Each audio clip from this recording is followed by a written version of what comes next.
শিক্ষামন্ত্রীর গুরুত্বপূর্ণ ঘোষণা। শিক্ষামন্ত্রী মিলন জানিয়েছেন, যদি কোনো শিক্ষার্থীর রেজাল্ট খারাপ হয় বা নম্বর নিয়ে সন্দেহ থাকে, তাহলে শুধু নম্বরের হিসাব নয়, প্রয়োজনে পরীক্ষার খাতাও দেখার সুযোগ দেওয়া হবে।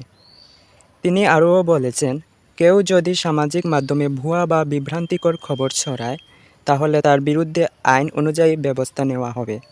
সরকার সারা দেশে শিক্ষা ব্যবস্থা আরও উন্নত করার জন্য কাজ করছে। যেসব শিক্ষার্থী ফরম পূরণ করার পরও পরীক্ষা দিতে পারে না, তাদের সংখ্যা কমানোর চেষ্টা করা হবে। প্রশ্নপত্র ফাঁস ঠেকাতে এবার আরও কঠোর ব্যবস্থা নেওয়া হয়েছে। এ ধরনের অপরাধ করলে কঠিন শাস্তি দেওয়া হবে। পরীক্ষার খাতা সঠিকভাবে দেখা হয়েছে কিনা সেটিও পরে বিভিন্ন শিক্ষা বোর্ডের কিছু খাতা আবার পরীক্ষা করে নিশ্চিত করা হবে। এছাড়া 2028 সালের মধ্যে প্রয়োজন অনুযায়ী বিভিন্ন শ্রেণীর বই ও পড়াশোনার নিয়ম বর্তমান সময়ের সঙ্গে মিলিয়ে রেখে পরিবর্তন করা হবে। এবার 9টি সাধারণ শিক্ষা বোর্ডে একই প্রশ্নপত্রে এইচএসসি পরীক্ষা হবে।